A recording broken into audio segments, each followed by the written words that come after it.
Line-by-line explanation of the poem The Émigrée by Carol Rumens.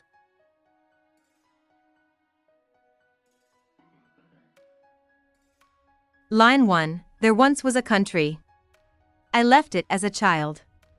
In this opening line, the speaker reflects on their homeland, which they left when they were a child.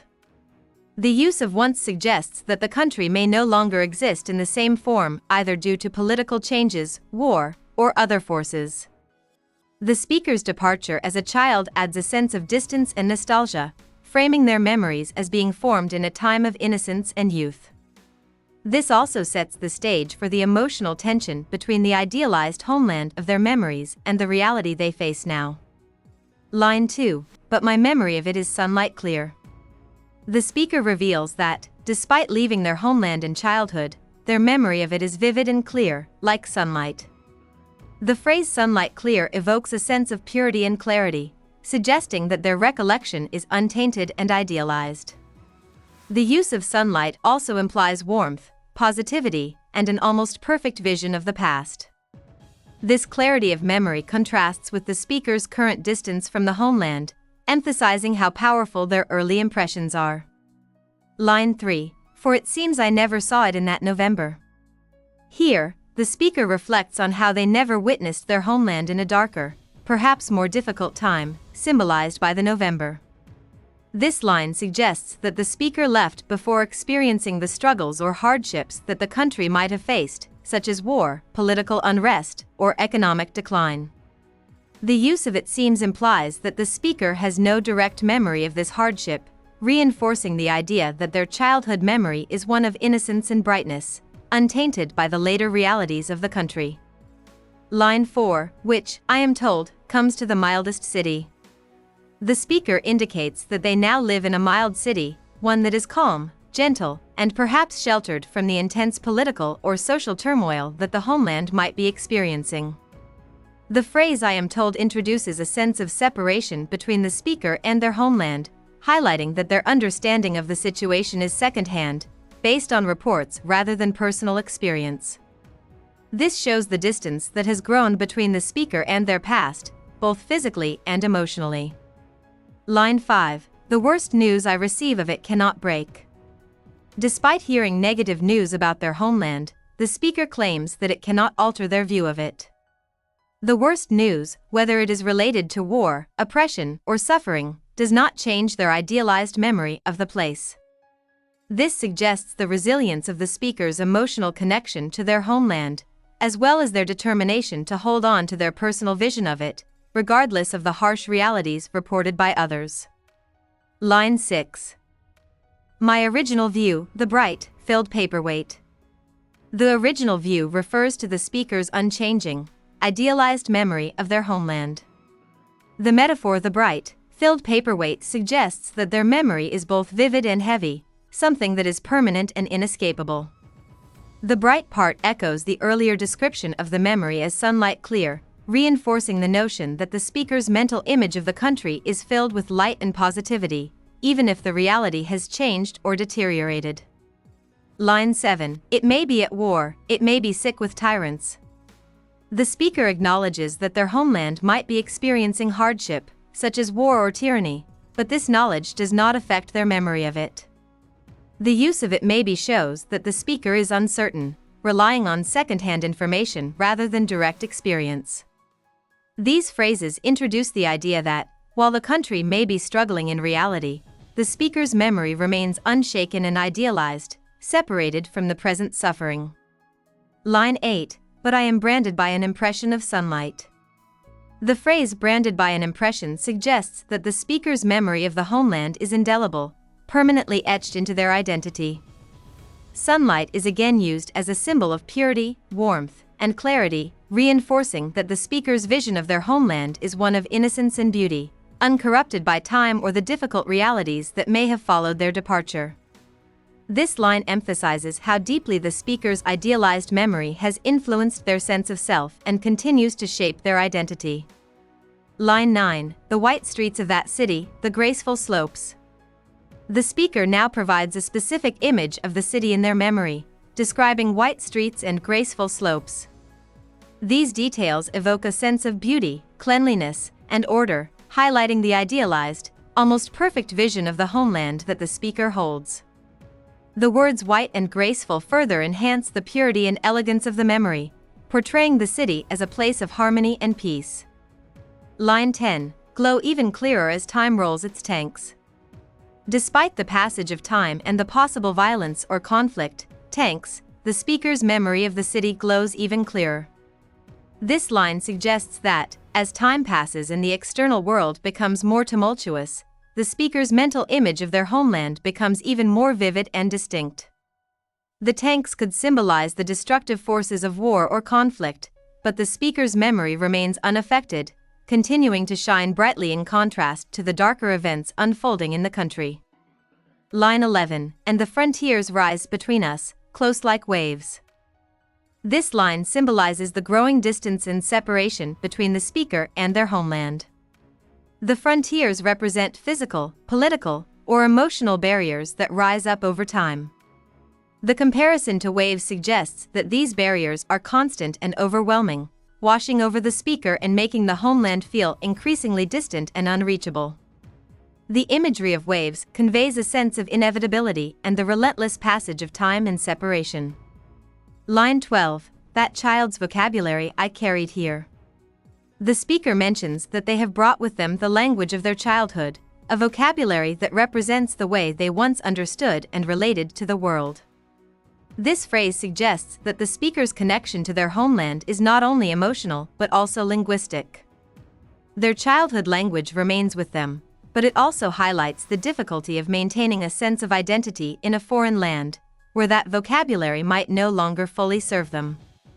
Line 13, like a hollow doll, opens and spills a grammar. The hollow doll symbolizes the emptiness or inadequacy the speaker feels in relation to their language. The doll is hollow, suggesting that while they still carry the vocabulary from their childhood, it feels incomplete or insufficient in their current life.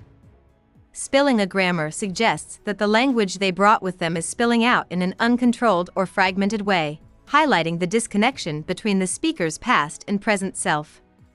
Line 14, soon I shall have every colored molecule of it. Despite the earlier sense of fragmentation, the speaker expresses a determination to reclaim and master the language of their homeland. The idea of having every colored molecule of it conveys a desire for full possession and understanding of the language, a complete recovery of their original identity and roots. The reference to colored implies that the speaker wishes to experience the richness and diversity of their homeland's language in all its forms. Line 15, it may by now be a lie, banned by the state. The speaker acknowledges that the language of their homeland might now be politically repressed or banned. This line underscores the tension between the idealized homeland in the speaker's memory and the reality of its present state. The language, once a symbol of identity and connection, might now be suppressed either because it is associated with dissent or because it represents a form of resistance to the current regime. Line 16, but I can't get it off my tongue. It tastes of sunlight. Despite the possibility that the language may be forbidden or distorted, the speaker cannot rid themselves of it. The language is on their tongue, suggesting that it is an integral part of their identity that they cannot escape. The taste of sunlight reinforces the deep emotional connection the speaker has to their homeland, evoking a sense of warmth and purity that continues to linger despite external attempts to suppress it. Line 17, I have no passport, there's no way back at all. This line conveys the speaker's feeling of permanent exile. They have no official means of returning to their homeland, highlighting the irrevocable separation between them and their past. The lack of a passport symbolizes the bureaucratic and physical barriers that prevent them from returning, reinforcing the sense of loss and isolation the speaker experiences. Line 18, but my city comes to me in its own white plane. In the absence of a physical passport or ability to return, the speaker's homeland still comes to them in their imagination. The white plane could symbolize a mental or emotional escape, where the speaker can travel back to their homeland in their mind. The use of white again evokes purity, suggesting that the speaker's memory of the city remains untainted by time or hardship. Line 19, it lies down in front of me, docile as paper. The speaker's memory of the city is described as docile as paper, suggesting that it is something soft, pliable, and easily shaped in the speaker's mind. The city, in this form, is under the speaker's control, free from the harsh realities of the present.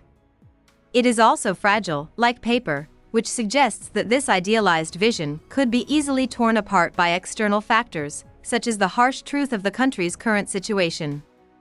Line 20, I comb its hair and love its shining eyes. The speaker treats their memory of the city with tenderness and affection, as if it were a living being. The act of combing its hair and loving its shining eyes symbolizes the care and nostalgia the speaker feels for their homeland. These actions show how the speaker attempts to maintain and preserve the beauty and purity of their memory, even in exile. Line 21, my city takes me dancing through the city of walls. The speaker's memory of their homeland continues to provide an escape, as it takes me dancing through a city, a metaphor for the speaker's emotional journey. However, the city of walls represents the harsh, restrictive present that the speaker faces, possibly referring to their current life in exile or a metaphor for the oppressive political system of the homeland. Line 22, they accuse me of absence, they circle me. The speaker feels the weight of accusation and isolation, as they, likely referring to the people in the new place the speaker inhabits, accuse the speaker of absence or not fully belonging. The image of being circled suggests a sense of entrapment or alienation, as the speaker is surrounded by others who question their loyalty or identity. Line 23, they accuse me of being dark in their free city. The speaker is accused of being dark in a city that is supposedly free. This could refer to the speaker's foreignness, perceived as something negative or unsettling in a new place. The contrast between the freedom of the new city and the darkness the speaker feels highlights the tension between the speaker's memories and the reality they now face. Line 24, my city hides behind me. Despite the accusations, the speaker's homeland, represented as my city, remains a part of them. It hides behind the speaker, suggesting that their connection to their homeland is something they carry with them, even though it may not be immediately visible or acknowledged by others. Line 25, they mutter death, and my shadow falls as evidence of sunlight. In the final line, the they who have accused the speaker now mutter death, possibly indicating hostility or the threat of violence. However, the speaker's shadow continues to fall, symbolizing their unbroken connection to the homeland. The shadow, as evidence of sunlight, reinforces the idea that the speaker's memory of their homeland remains bright and alive, despite the darkness and hostility surrounding them. It serves as a reminder of the speaker's unshakable bond with their past. Hope we summarized it fully and you liked it. Please hit the like button and subscribe to our channel so that we are motivated to create more videos.